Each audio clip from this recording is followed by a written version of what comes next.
estudantes do IFBA Campus Valença, Bahia, e somos da turma 424 do curso de Turismo. Bem, eu me chamo Juan, esse é Kaique, Calma, Micael, Isaac e Edmundo. Nós falaremos aqui sobre alguns conceitos básicos sobre eletroquímica. Também iremos realizar experimento sobre eletroquímica. Nosso objetivo com essa apresentação é demonstrar para vocês um pouco sobre as características da eletroquímica e o que acontece nela. E como ocorrem as reações de oxirredução, para ficar bastante exemplificado que a eletroquímica está em nosso dia a dia. Vamos também apresentar um experimento químico que vai fornecer também sobre a eletroquímica.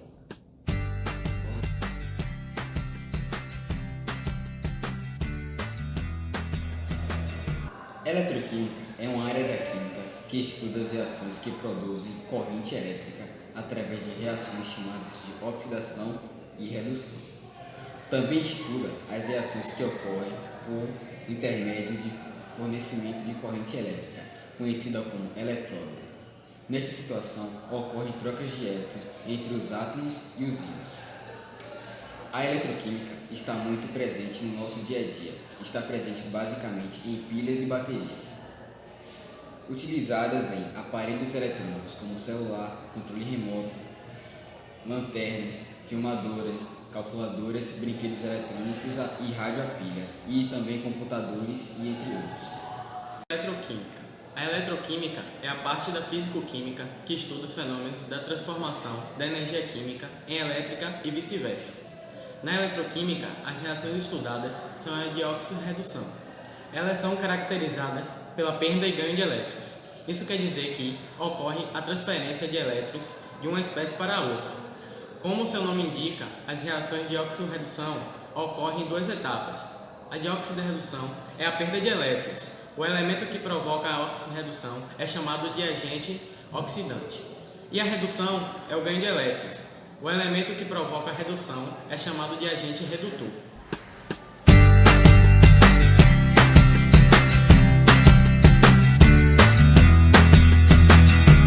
A eletrólise consiste num líquido iônico. Se um líquido for alguma substância fundida, temos uma eletrólise ígnea, mas se for uma solução aguosa, temos uma eletrólise meio aguosa. Ao se passar a corrente elétrica sobre um meio líquido, o gerador, os elétrons do polo positivo, que é chamado de cátodo, é o contrário da pilha, da cuba eletrolística, e transfere para o polo negativo, que é chamado de ânodo. Ou seja, o cátodo sofre uma redução e o ânodo sofre uma oxidação. Assim, a energia elétrica fornecida pelo gerador é transformada em redução de óxido-redução, que é chamada de energia química. A eletrólise é muito aplicada industrialmente no processo de substâncias importantes, como o alumínio, o gás cloro, o sódio metálico, e para purificar ou proteger vários metais, como o processo de eletrodeposição ou galvanoplastia, que consistem no revestimento de algum objeto por um metal, tais como o processo de corroboração, niquelização, douração e cromoção, quando o aço é revestido de zinco e é denominado de galvanização.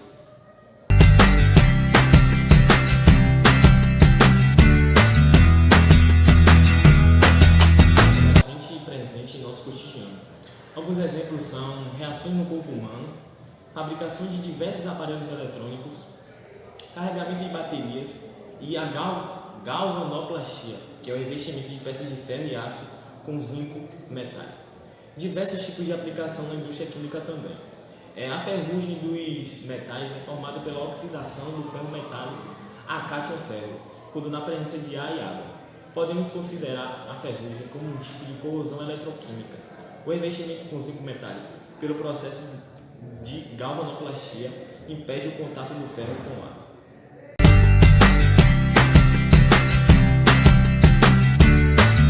O primeiro dispositivo que aproveitou a energia das reações oxirredução para gerar eletricidade foi a pilha de Alessandro Volta. Ela foi feita em 1800, que era formada por discos de metais diferentes, como zinco e cobre. conectados por um fio condutor, além de um disco umedecido de Sonora. E com base nessa teoria, em 1836 veio John Frederick Daniel, que aperfeiçoou essa pilha de volta, deixando menos arriscada, e a pilha dele era constituída por zinco e cobre.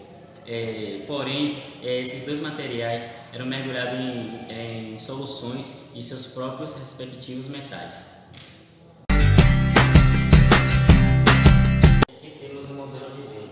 Como vocês podem ver, temos a placa de cobre que está mergulhada no sulfato de cobre, e nesse outro becker temos o zinco, placa de zinco que está mergulhada no sulfato de zinco. Nesse becker aqui acontece a oxidação, e nesse daqui é o ânodo negativo. A ponte de salina irá transferir os elétrons para esse outro becker, que é o cátodo positivo, e acontece a redução. Na pilha inteira, esse processo é chamado de oxirredução.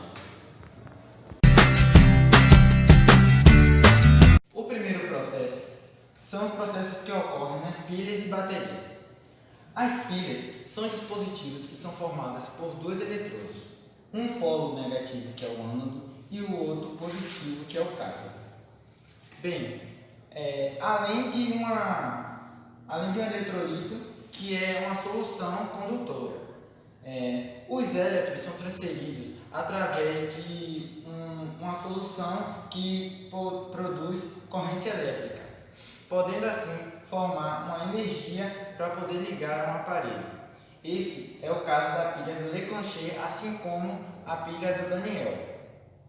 O que ocorre na pilha do Leclanché é que ela é formada por um copo de zinco, que é o ânodo, é o polo negativo, um cátodo de grafita, que é o cátodo, o polo positivo, e uma pasta úmida, que é a ponte salina da bateria. Ou então, nós também podemos utilizar em reações irreversíveis. Assim, podemos adicionar uma diferença de potencial, podendo recarregar a bateria. Esses processos são encontrados nas baterias de notebook, que são formadas por íon de lítio, e pelas baterias dos carros, que são feitas de chumbo. Lembrando que as reações das baterias e pilhas são reações espontâneas. Nesse experimento, nós vamos utilizar parafusos, fio de cobre, uma LED, sal, água, forma de cubo de gelo e uma colher de chá. Nosso objetivo com esse experimento é demonstrar como as reações de oxirredução ocorrem utilizando esses materiais. Vamos começar colocando... Para fazer a experiência, primeiro tem que colocar em cada um dos cubinhos sal e depois preencher com água.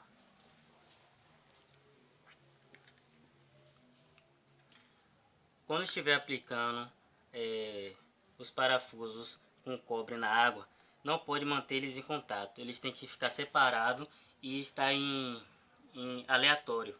Como vocês podem ver, primeiro vem o parafuso banhado em zinco, depois o cobre. E assim mantendo como é que posso dizer? A ordem. Bem, nós sabemos que o cobre ele funciona como o cátodo da reação e o parafuso ele funciona como o ânodo. O sal e a água basicamente é a ponte salina do experimento, que vai permitir a transmissão de elétrons entre os parafusos e os cobre. Lembrando que quando a água estiver na forminha, não pode deixar ela entrar em contato com as outras águas.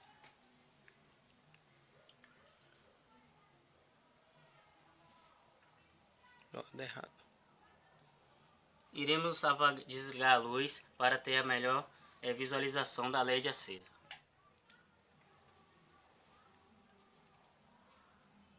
Chega mais perto. Desse lado, podemos perceber que a LED liga porque o positivo está do lado do ânodo e o negativo está do lado do cátodo. E quando viramos, podemos ver que não vai funcionar, porque assim a ligação fica ao contrário.